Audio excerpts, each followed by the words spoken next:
High friends, আমি Shobhan. Welcome to my YouTube channel. তো সবাইকে হ্যাপি নিউ ইয়ার।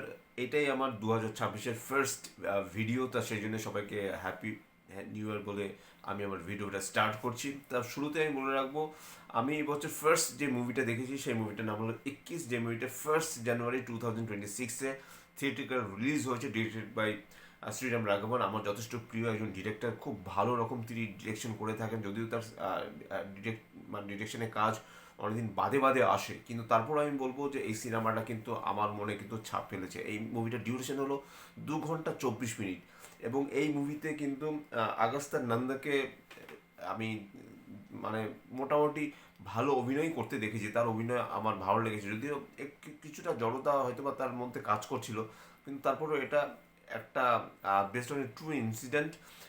অরুণ ক্ষেত্রপাল বলে একজন একজন সৈনিক ছিলেন, মানে ইন্ডিয়ান সোলজার ছিলেন, মানে যিনি ট্যাঙ্ক চালাতেন, কামান চালাতেন। তো তার উপর বেস করে কিন্তু এই সিনেমাটা, এবং এটা 1971-এ যে ইন্ডিয়া ভার্সেস পাকিস্তানের যে একটা ওয়ার হয়েছিল সেটার উপর বেস করে, এবং বাংলাদেশ যে স্বাধীন হয় 16ই ডিসেম্বর। অ্যাকচুয়ালি এখানে কিন্তু 17 ডিসেম্বর কিন্তু অরুণ ক্ষেত্রপালের যে ক্যারেক্টারটা, সেই ক্যারেক্টারটা কিন্তু মারা যায়।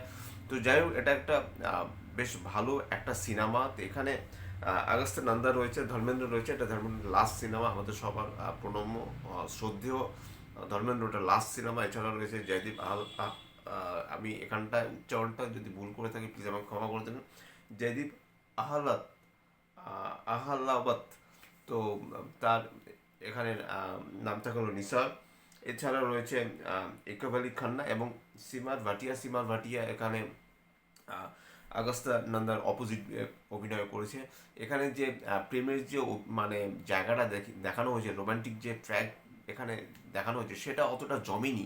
কিন্তু তারপর আমি বলবো যে সিনেমাটা কিন্তু মোটামুটি কিন্তু আমার কিন্তু অ্যাটলিস্ট ভালো লেগেছে। এখানে কিন্তু দেখুন, প্রোপাগান্ডা ফিল্ম এটাকে আমি ঠিকঠাক বলবো না, এবং এখানে ওয়ার্ডটাকে যে খুব বেশি একটা দেখিয়েছে সেই ব্যাপারটা নয়।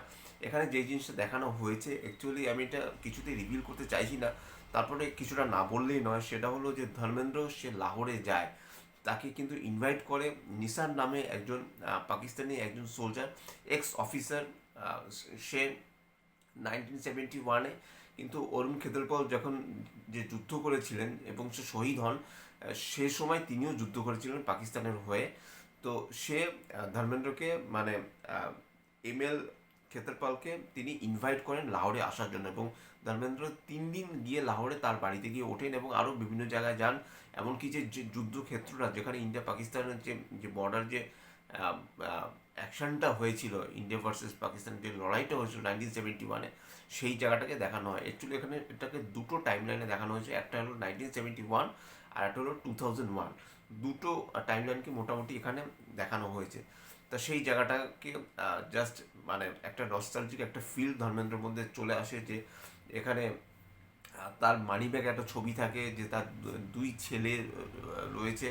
একজনের বয়স 50 হয়ে গেছে, কিন্তু অরুণের কথা বলে যে এই অরুণ, ওর বয়স 21-ই রয়ে গেছে, যেটা আপনারা ট্রেলার লেভেলে দেখতে পাবেন। এবং ধর্মেন্দ্র এত বয়স হয়ে যাওয়া সত্ত্বেও, এবং এটা তার লাস্ট সিনেমা, খুব কষ্ট হচ্ছে তাকে দেখে, এবং সে এত সাবলীলভাবে অভিনয় করেছে, তার ইমোশনাল যে দিকগুলো এত সুন্দর। আর জয়দীপ যা অভিনয় করছে, ফাটিয়ে অভিনয় করছে, নিসারের ভূমিকাটা সে যেভাবে নিভিয়েছে, মানে এক কথায় অসাধারণ। এবং এখানে জয়দীপ এবং ধর্মেন্দ্রের যে কনভারসেশনগুলো আপনারা যদি খেয়াল করে দেখেন, প্রচণ্ড ইমোশনাল। এবং যখন 1971-এর ব্যাকড্রপে যখন চলে আসে, সেখানে জায়গাটা কিছুটা আমার ভাষা ভাষা লেগেছে, অতটা ইন্টারেস্টিং লাগেনি। কিন্তু তারপরেও যে 21 বছরের একটা তরতাজা একজন যুবক, তারও যে আহ, মানে মন ভেঙে যায়, তার গার্লফ্রেন্ড তাকে সাথে চলে যায়, তাদের সাথে যে লাভ অ্যাঙ্গেলটা হয় সেটা, বা এখানে বেশ কিছু গান রয়েছে, সেই গানগুলোকেও যেভাবে প্যাচ আপ করা হয়েছে মোটামুটি একদম, যে সিনেমাটা যে একদম মানে মাস্ট ওয়াচ আমি বলবো না, আবার যে একটা প্যাট্রিয়টিক ফিল্ম হিসেবে আপনারা সিনেমাটাকে দেখতেই পারেন। কিন্তু আমি এতটুকু বলবো যে আমি এখানে বেশি কথা বলতে চাইছি না, এই কারণে কারণ কিছু একটা বললে পরে হয়তো রিভিল হয়ে যাবে। অনেকে অলরেডি 21-এর রিভিউ করে ফেলেছে, আমার যারা ইউটিউবার্স যারা রয়েছে, আমারই করতে অনেক দেরি হয়ে গেল। তো যাই হোক, সেটা বড় কথা নয়, কিন্তু তারপর আমি বলবো যে এই সিনেমাটা কিন্তু প্রোপাগান্ডা সিনেমা একদমই নয়। এবং এই সিনেমাটা অনেকেই হয়তো বা বলছে যে এখানে হয়তো পাকিস্তানকে অনেক বড় করে দেখানো হয়েছে, সেই ব্যাপারটা অ্যাকচুয়ালি নয়। এটা একটা based on a true incident. এবং এই যে মানে যারা অ্যাকচুয়ালি যারা যে ক্যারেক্টারগুলোকে এখানে দেখানো হয়েছে, সিনেমাটা শেষ হওয়ার পর কিন্তু আপনারা দেখবেন সেই ক্যারেক্টারগুলোকেই কিন্তু আপনারা দেখতে পাবেন।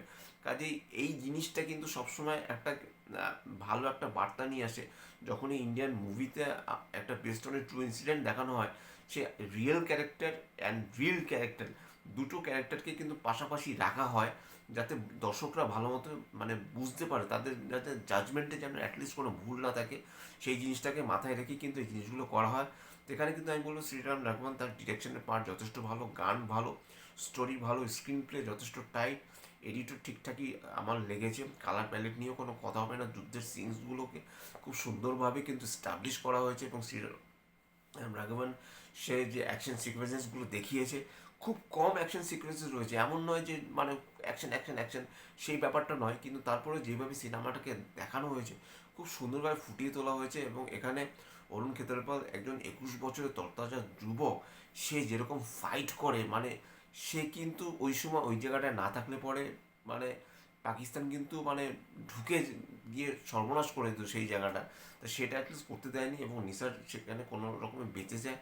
আর কেউই বাঁচে না, প্রায় 14টা ট্যাঙ্ককে গুড়িয়ে দেয় মাত্র মানে অরুণ ক্ষেত্রপালের যে ট্যাঙ্ক রয়েছে সে একাই শেষ অবধি লড়াই করে, অন্য দুটো ট্যাঙ্কও মোটামুটি সেখানে তারাও ধ্বংস হয়ে যায়। কিন্তু মানে শেষ অবধি নিসার যে চালে, মানে সেই যে কামানের যে গোড়াটা কি একদম ভেতরে ভেদ করে চলে যায়, সেই সিনটা কিন্তু ভোলা না, সেই সিনটা কিন্তু মাইন্ড ব্লোয়িং সিন, মানে সিটি দেওয়ার মতো সিন। আমার কিন্তু সেই সিনটা এই সিনেমার সব থেকে বেস্ট সিন লেগেছে। একদম একদম লাস্ট যে যে যে ব্লাস্টটা হয়, মানে অরুণ কেজরিওয়াল যে কামানটা যে একদম মানে ভেতর ঢুকে যায় সেই জায়গাটা। তো যাই হোক, এতটুকুই বলবো যে 21 দেখুন, হলে গিয়ে দেখার মতোই একটা সিনেমা।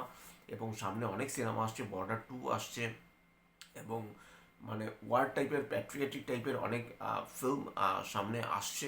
তা সেগুলো তো নিশ্চয়ই দেখবেন। এবং 21 মুভিটা দেখুন। এবং 21 বছরের একজন তাজা যুবক, সে কিন্তু পরমবীর চক্র উপাধিও কিন্তু পেয়েছে। তো সেটাও সব থেকে বড় ব্যাপার। তো সব মিলিয়ে আমার কিন্তু সিনেমাটা বেশ ভালোই লেগেছে। আমি অন্যদের কথা বলতে পারবো না, আমার সিনেমাটা ভালো লেগেছে। আপনারা সিনেমাটা দেখুন, আপনারা সিনেমাটা এনজয় করুন। আপনারা সিনেমাটা মানে সিনেমাটা কিন্তু আপনাদের ভাবাবে, অনেক কিছু শেখাবে। এবং অবশ্যই এত কম বয়সী একটা ছেলে, সে যে দেশের জন্য প্রাণ দিয়েছেন, সেটাই কিন্তু সব থেকে এখানে মূল্য এবং বিবেচ্য বিষয়। তো যাই হোক, এটাই ছিল আমার 21 মুভি রিভিউ। যদি আমার চ্যানেলটা ভালো লাগে থাকে, লাইক শেয়ার কমেন্ট এবং সাবস্ক্রাইব করতে ভুলবেন। আমার চ্যানেলকে ইনস্টাগ্রামের লিঙ্ক, ফেসবুকের লিঙ্ক এবং ইউটিউবের লিঙ্ক আমার ডিসক্রিপশন বক্সে দিয়ে দেওয়া রয়েছে, সেখান থেকেও আপনারা আমাকে কমেন্ট করতে পারেন। Tata, love you, bye bye and good night.